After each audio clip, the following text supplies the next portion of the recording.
Olá, meus alunos! Professor Silvio Santos aqui com vocês, Biologia na área. Vamos para frente que tem muito conteúdo por aí. Na última aula, nós falamos sobre a evolução biológica, né? E o neodarwinismo, ou teoria sintética da evolução. Vimos lá que o porquê da evolução, né? O porquê que um organismo ele tende a se modificar ou a se adaptar, né? Se transformar para uma questão principalmente ali de sobrevivência. Isso vai envolver alimentação, vai envolver proteção, né? A questão de sobreviver protegido de outros predadores, vai envolver também a questão de reprodução. Tudo isso são fatores que são levados em conta quando um determinado ser vivo precisa se adaptar em um determinado local. É preciso que ele consiga desenvolver essas características, que são básicas para a sobrevivência de uma espécie em um determinado local. Vimos lá também a questão do neodarwinismo, que é as teorias de Darwin, mais sobre um contexto com os conhecimentos atuais aplicados a essas teorias, né? Então Darwin formulou determinados conhecimentos, né? Chegou a determinadas conclusões há muito tempo atrás. Ele estava certo? Estava certo. Mas naquela época não se tinha o conhecimento que tem hoje, principalmente da genética, que tem tudo a ver com a evolução. A gente sabe que o nosso genótipo, que é o nosso conteúdo genético, ele está muito relacionado a quê? Ele está diretamente relacionado às transformações que a gente sofre com o passar do tempo enquanto espécie, tá bom? Então, dentro dessa temática de neodarwinismo, do conhecimento genético que apareceu de lá para cá, digamos assim, a gente tem dois fatores importantes que passou a ser conhecido pela comunidade científica. A questão da mutação e da recombinação gênica. O que são as mutações, pessoal? Mutações são, entre aspas, erros de ligação, né, entre os pares de base. Lembra lá, primeiro ano, adenina, timina, citosina, guanina, uracila lá no RNA. Lembra dessa situação? Que eles vão se juntar através de pontes de hidrogênio. A fita, o DNA é uma dupla fita e ele tem uma fita complementar, ou seja, uma fita, duas fitas. Essas fitas, elas vão se ligar assim, ó, com essa canetinha aqui, ela é como se fosse a ponte de hidrogênio. Ela que vai manter a fita 1, que é essa daqui, presa à fita 2. Essas ligações vão acontecer entre nucleotídeos, baseado em cada base nitrogenada presente em um nucleotídeo de uma fita, vai ser o nucleotídeo correspondente na outra fita. Então, é só uma revisãozinha bem rápida, hein, pessoal? Se nessa fita aqui a gente tem um nucleotídeo que tem como par de base, ou tem como base nitrogenada, aliás, a adenina, do outro lado, a fita, o nucleotídeo que vai se ligar com esse outro nucleotídeo vai ser o nucleotídeo que tem como base nitrogenada a timina, porque se nesse nucleotídeo tem adenina, nesse só pode se ligar o nucleotídeo que tem timina, porque adenina se liga com timina, citosina se liga com guanina e vice-versa, tá bom? Então isso vai formar a estrutura do DNA, que é uma dupla fita. Ó. Uma mão é uma fita e a outra mão é outra fita, por pares através das bases nitrogenadas, e essa ligação ocorre por ponte de hidrogênio. Só que pode acontecer erros nessas ligações. Né? Esses erros, por exemplo, a adenina sempre se liga com a timina, mas vamos supor que a adenina se ligou com a citosina, que é uma coisa que não é comum. Isso é considerado, digamos assim, um erro na ligação do DNA. Beleza. Isso vai conferir a essa molécula de DNA, presta atenção, uma nova configuração. Então, se aquele gene, que é um trecho do DNA, ele codificava uma proteína responsável por uma determinada função, de repente, com aquele erro que aconteceu, pode fazer com que a proteína resultante desse gene não haja mais daquela forma, porque existiu um erro em uma ligação. Isso é uma mutação.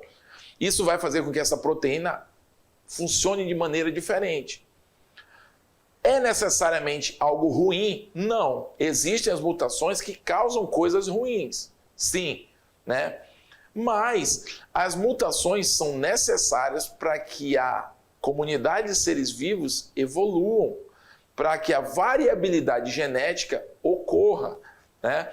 Você já pensou, se não houvesse mutações no DNA, os primeiros seres vivos não teriam sofrido modificações nunca, né?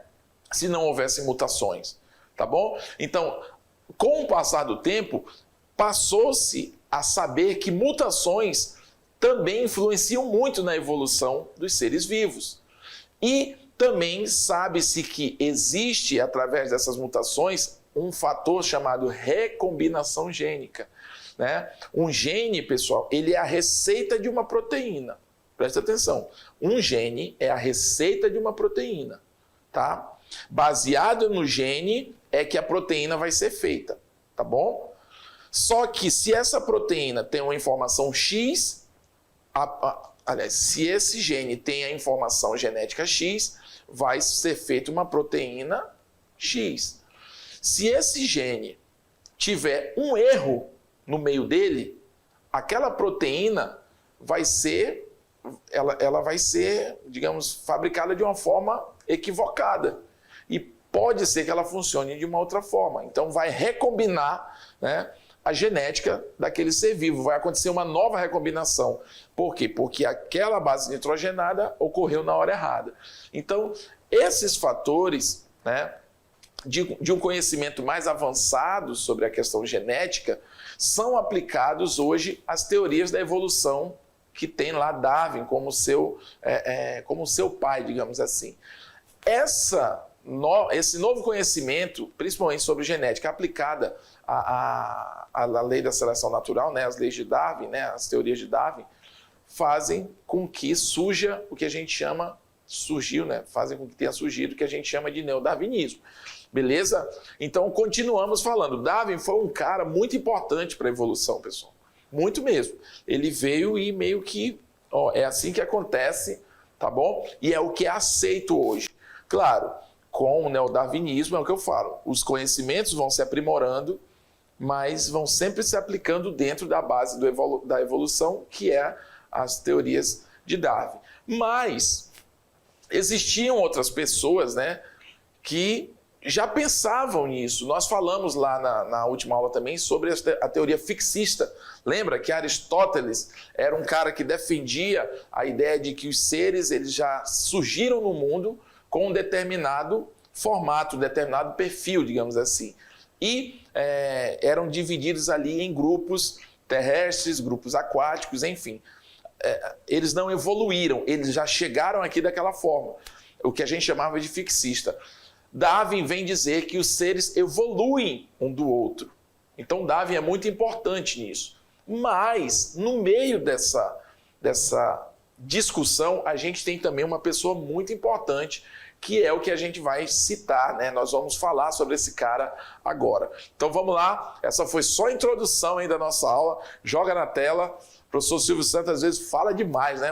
Às vezes eu me empolgo, mas vamos lá. A intenção é sempre esclarecer para vocês coisas que eu acho que podem gerar dúvidas. Então a gente vai falar sobre as teorias de Lamarck. Olha esse cara, pessoal. Esse cara é muito importante dentro da biologia. Ele é considerado um dos precursores, um dos pais aí da biologia. Jean-Baptiste Lamarck, né? Ele foi muito... ele é muito respeitado, né? Ele ficou muito marcado na história pelos estudos que ele desenvolvia, né? Pelas teorias dele sobre a questão da evolução. Tá? Ele é um dos caras que tentou desvendar os mistérios da evolução dos seres vivos. Então ele tem como principal pilar aí das teorias de Lamarck a lei do uso e do desuso, a lei da transmissão dos caracteres adquiridos, e a gente vai falar sobre algumas críticas aí à teoria de Lamarck. Ou seja, Lamarck, ele é um cara, olha aqui para mim, Lamarck, ele é um cara que estudou sobre a evolução, tá bom? ele deu sua contribuição, porém, você pode perguntar assim, mas então e o Darwin? Por que o Darwin é o cara da evolução? Tá bom? Lembrando que Lamarck, ele veio antes de Darwin, tá bom?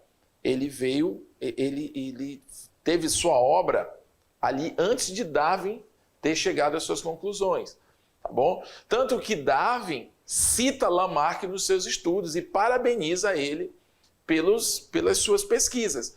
Porém, Lamarck tinha algumas afirmações que eram equivocadas, que beiravam como é que eu vou dizer? Beiravam ali, chegavam perto de estar corretas, mas quando se analisa de uma forma mais profunda, a gente vê alguns equívocos. Por isso, ele não é considerado, tipo assim, o cara da teoria da evolução como Darwin é, mas ele é estudado, ele é importante ser citado, por quê? Porque foi através das observações que ele fez, né, que teve uma espécie de caminhada positiva nas respostas para a evolução, ou seja, os estudos dele, as teorias dele serviram como base para os outros que vieram depois dele, não eram algo descartáveis, né, as teorias dele, tá bom? Então vamos lá, continuando, quem foi esse cara? Lamarck foi um cara muito importante para a biologia, tá bom? E quando a gente fala em evolução, dificilmente, pessoal, você não vai ouvir falar de Lamarck. Sempre você vai ter Darwin, mas Lamarck também é um cara meio que essencial nesse assunto. Então, as ideias evolucionistas são muito antigas, tá? Existem o quê?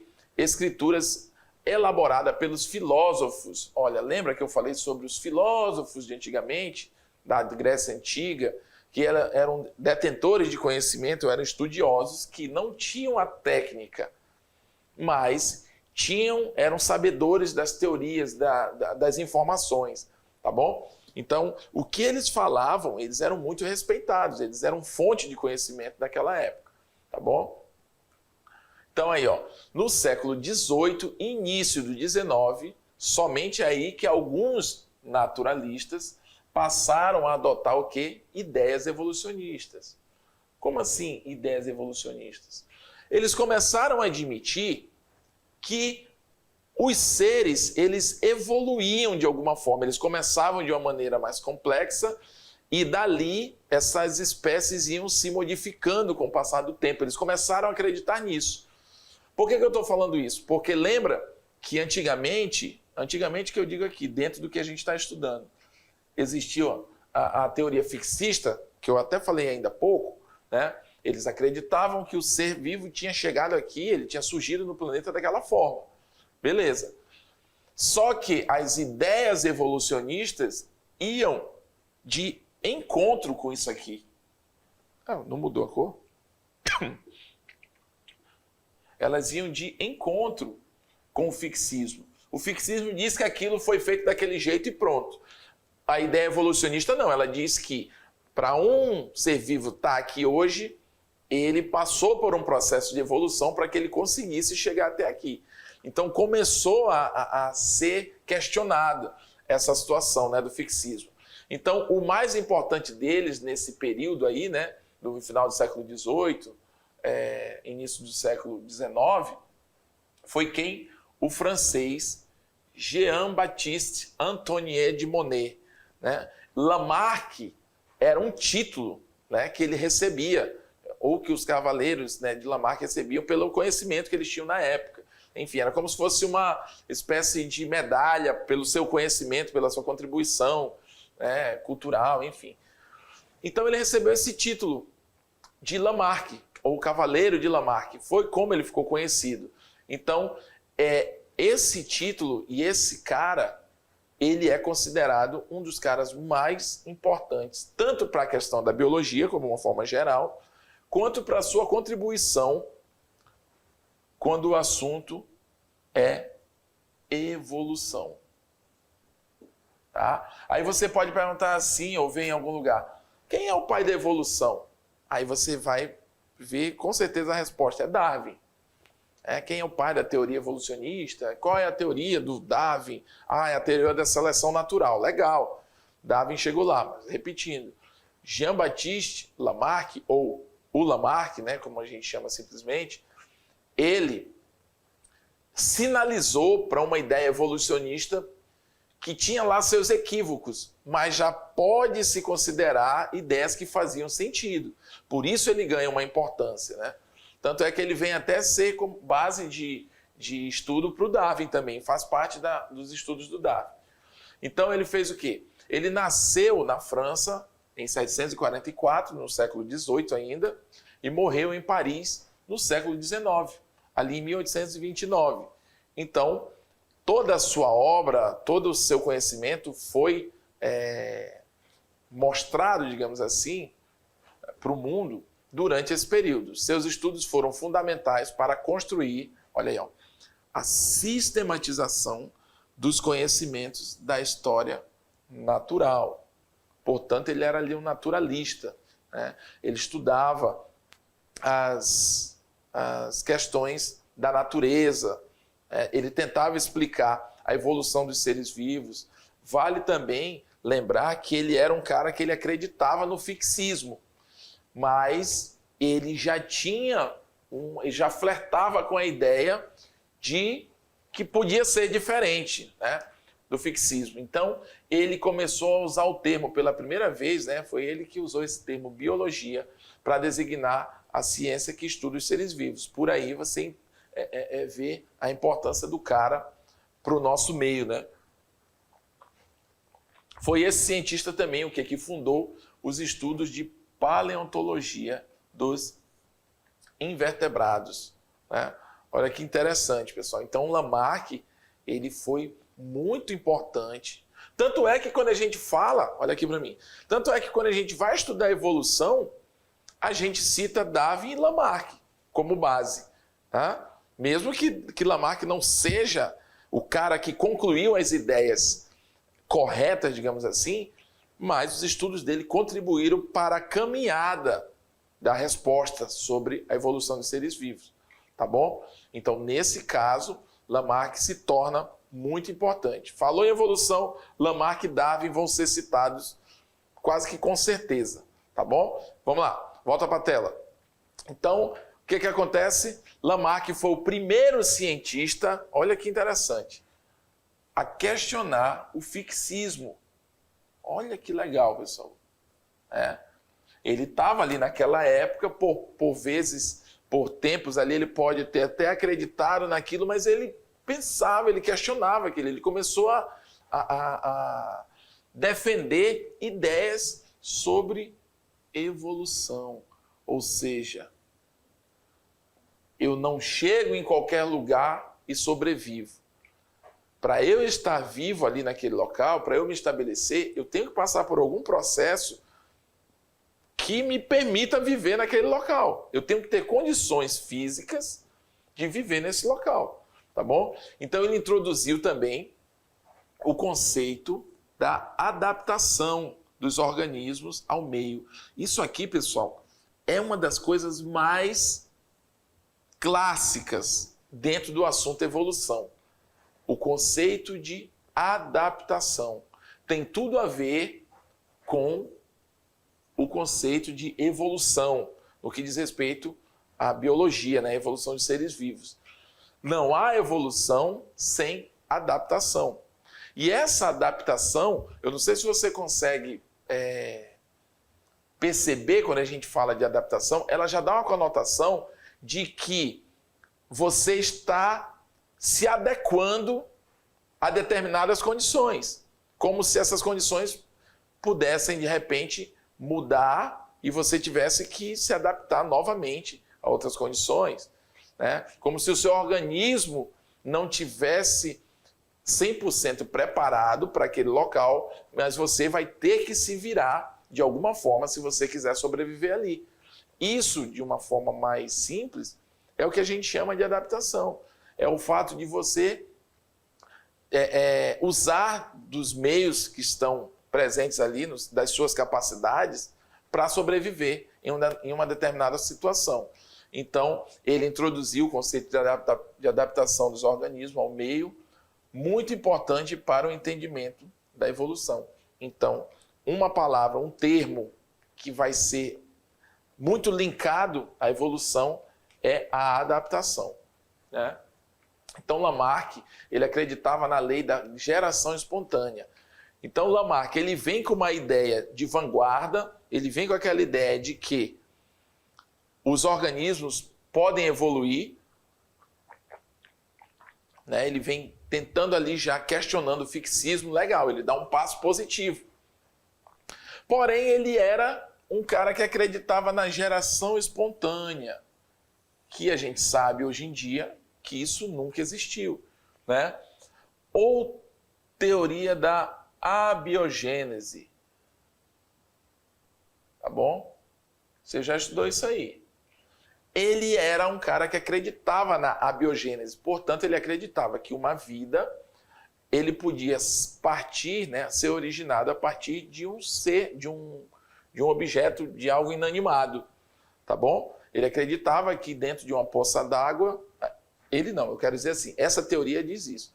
De dentro de uma lama, se saísse um sapo, foi porque esse sapo foi criado ali dentro de uma forma, uma reação química que deu ali dentro e esse sapo surgiu.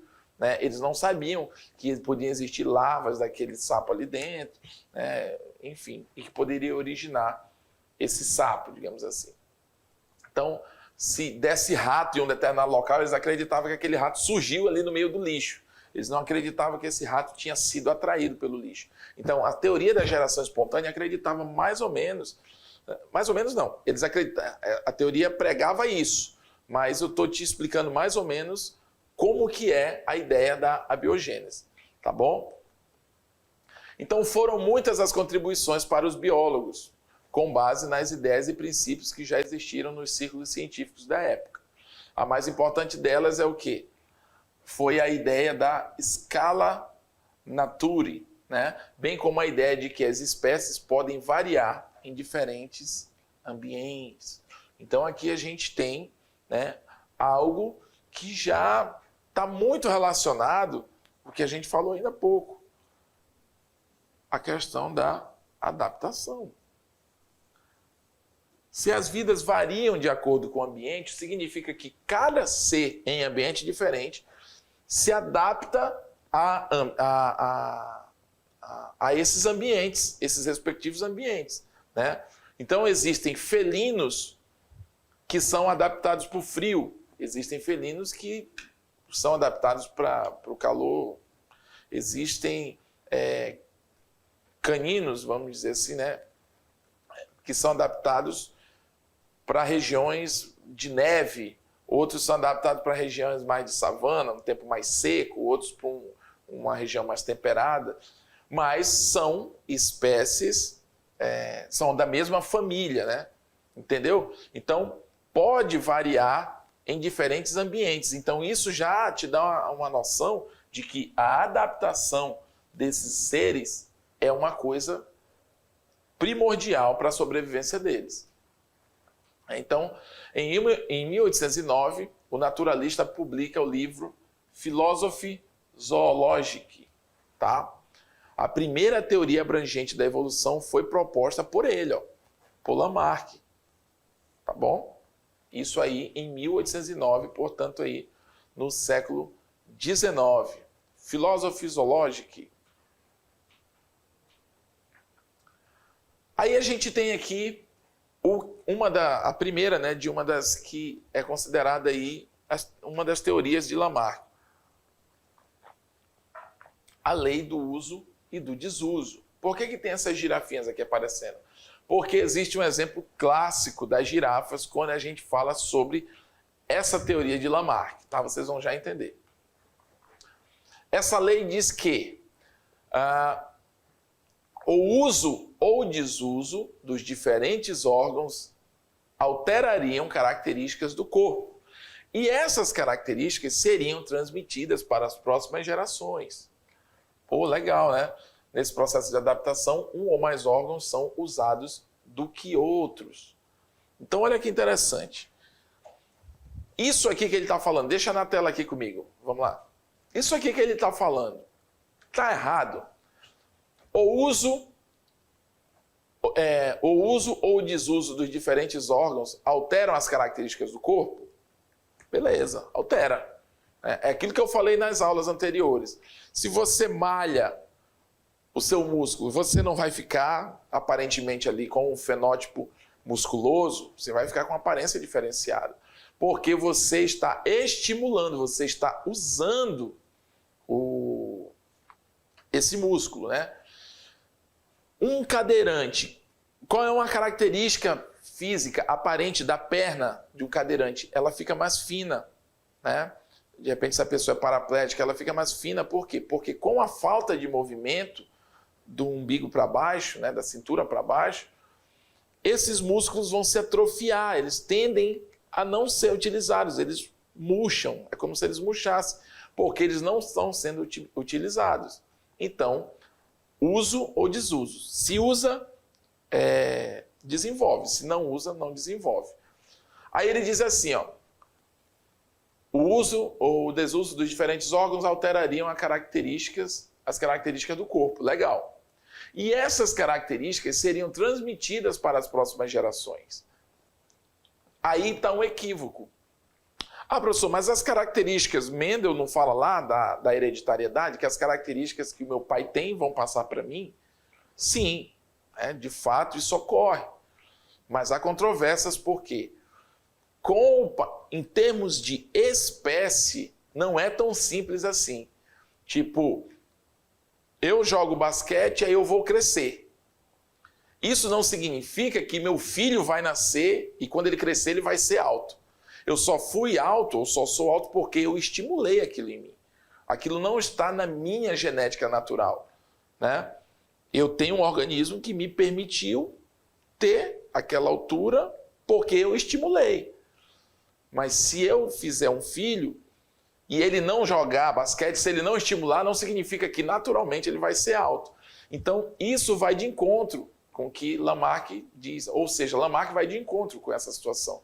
Ele diz que o indivíduo adquiriu uma determinada característica física e que o filho dele já iria nascer com essa característica dentro dele, ou já pronta. E a gente sabe que não é. Para que uma característica se fixe, para ela seja fixada em uma espécie, eu não estou falando em um indivíduo, tá, pessoal?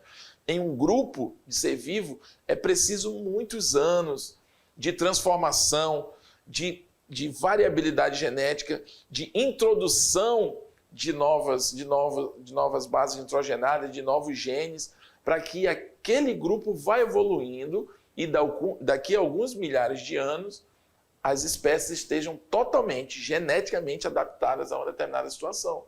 Então, quando ele diz que a lei do uso e do desuso dos diferentes órgãos alterariam as características do corpo, ele está certo. Porque se você estimula, ela aparece. Se você não estimula, ela atrofia ou não se destaca, né? Mas a transmissão desses caracteres não é tão simples assim, tá bom? Então, a gente tem o que aqui, ó? Deixa eu sair mais à frente aqui. Assim, ao longo do tempo, os organismos se modificariam, podendo dar origem a novas espécies. Legal. É como está dizendo aqui. Ao longo do tempo, isso acontece. Mas não agora. É como tu pintar teu cabelo aí de ruivo e achar que teu filho vai nascer ou tua filha vai nascer com cabelo ruivo. Porque aquilo é algo externo, foi tu que trouxe para ti, não é tua genética, né? E a hereditariedade, a evolução, ela herda, sim, fatores genéticos. Ela vai permitir com que meu filho herde as coisas do meu genótipo, as características presentes no genótipo, e não no fenótipo por si só. Tá bom? Então vamos lá. Joga na tela, vamos para frente. Então, segundo Lamarck, portanto, o princípio evolutivo estaria baseado em duas leis. Lei do uso e do desuso, né, que a gente acabou de falar.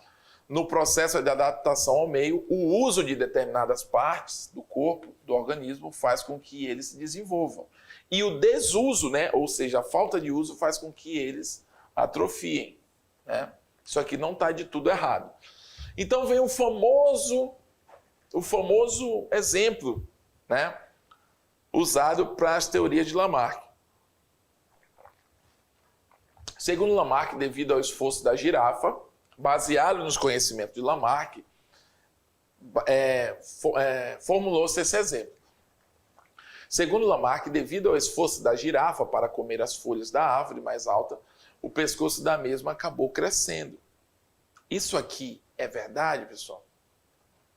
Segundo a lei do Lamarck, da situação lá, do uso e do desuso, a girafa querendo comer as folhas mais altas, né, nas copas das árvores, ou nos galhos das árvores mais altas, ela tentava ali se esticando, e o corpo dela ia tomando aquela nova forma, tá? E o que acontece? Com o passar do tempo, né, durante a vida dela, ela ia chegando na altura e ela ficava com aquela característica de um pescoço maior, pescoço grande, e automaticamente ela, na reprodução, passava essas características para os filhos dela, né? E a gente sabe que não é. O que acontece? É aí onde vem uma espécie de comparação entre a lei da seleção natural de Darwin e a lei do uso e do desuso e transmissão dos caracteres adquiridos de Lamarck.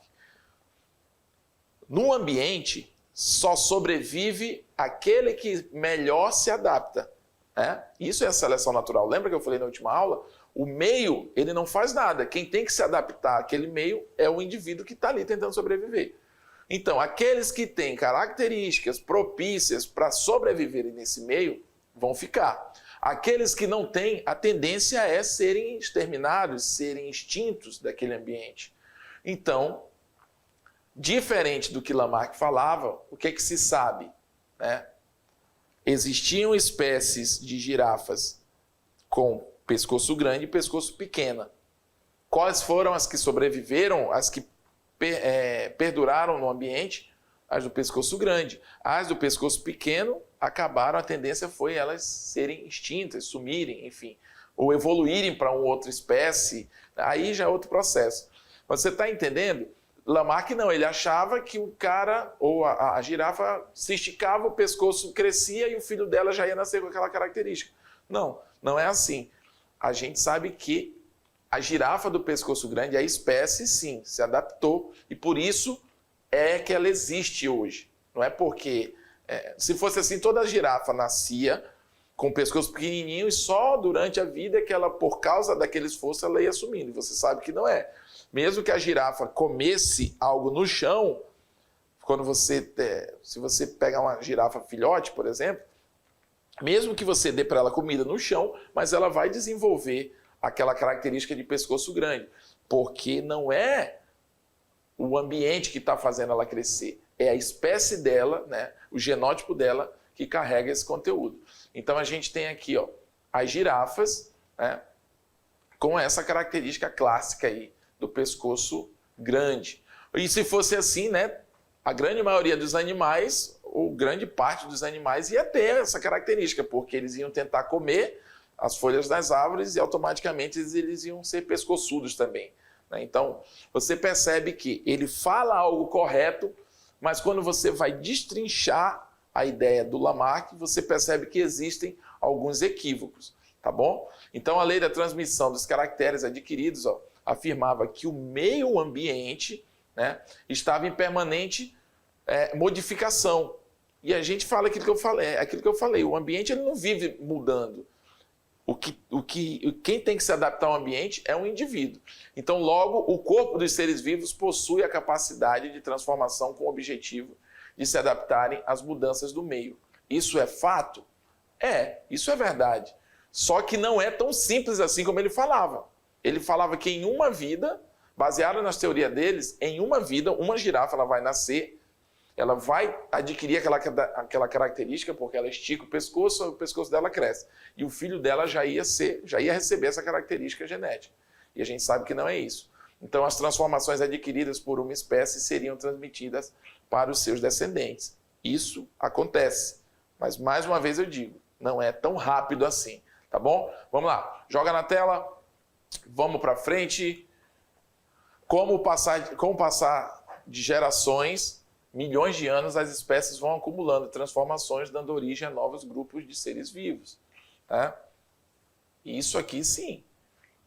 Com o passar de gerações, com a permanência daquela espécie numa determinada situação, num determinado hábitat, aí ela vai adquirindo, ela vai sofrendo transformações, o tempo vai passando, os órgãos que ela usa vão se destacando, aqueles que ela não usa vão ali perdendo, digamos, funcionalidade, e essas informações vão sendo assimiladas pelo DNA, e geneticamente esse organismo vai se modificando, ela vai se reproduzindo, vai tendo variabilidade genética com outros indivíduos que também vão ter uma outra raiz, e assim uma espécie vai se formando com novas características.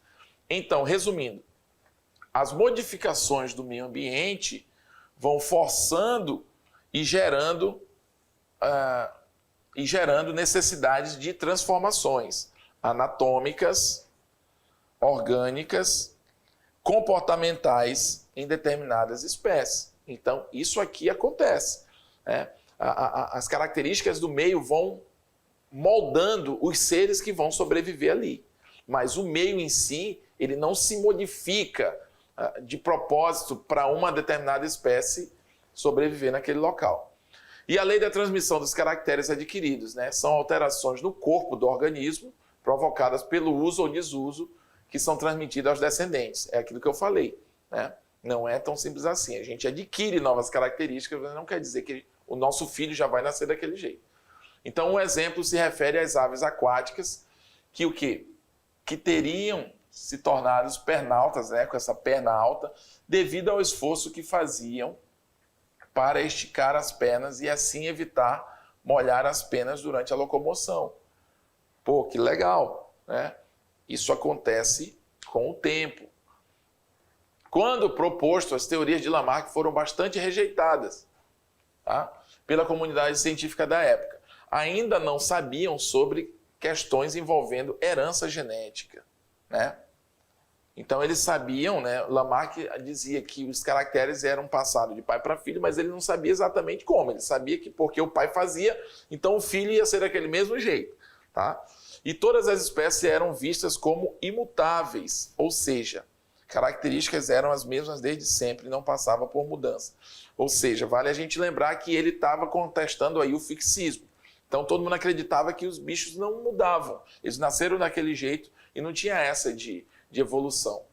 Então, na teoria dos caracteres adquiridos, Lamarck dizia que se um organismo tivesse a vontade e a necessidade de mudar ao longo da vida e mudasse para se adaptar ao ambiente, essas mudanças seriam transmitidas para a sua prole, ou seja, para os seus filhos, que é o que eu expliquei ainda há pouco.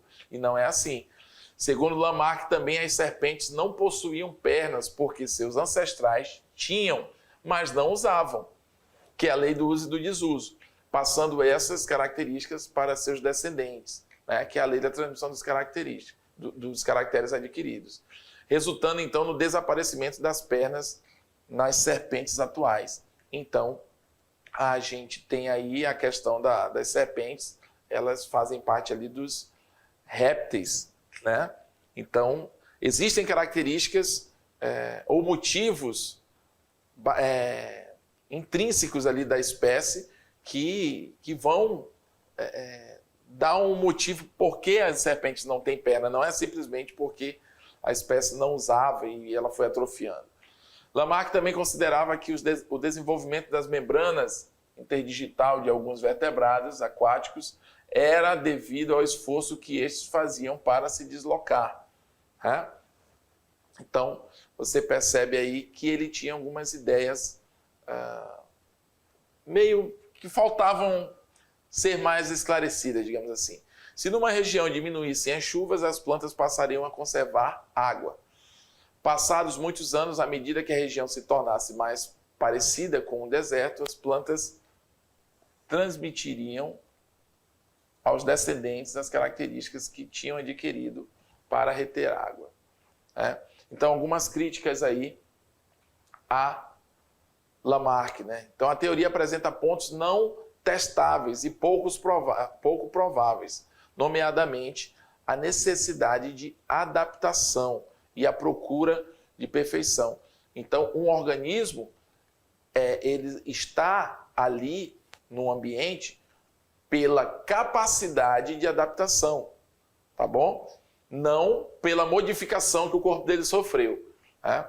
Então, a lei do uso e desuso, embora válida para alguns órgãos, não explica todas as modificações. Há caracteres inconvenientes que surgem nos seres vivos. Além disso, nem sempre o uso, né, modifica o órgão. Então, por exemplo, a gente anda, as nossas pernas, nem por isso elas são altamente musculosas, tá bom? Então, a lei da transmissão dos caracteres adquiridos não é válida.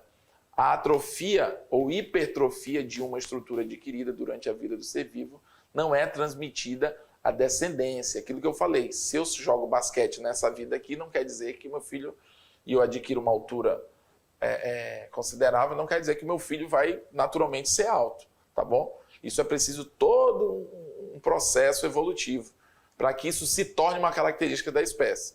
Então, sabe-se que apenas o material genético e as características que codificam são transmitidos à descendência. Então, pessoal, essa aí foi nossa aula sobre Lamarck. Muito interessante porque você ficou sabendo agora quem é o Lamarck, qual a importância dele dentro do estudo da evolução, tá bom? Então se liga aí, agora a gente vai dar uma revisada nos pontos principais aí da nossa aula.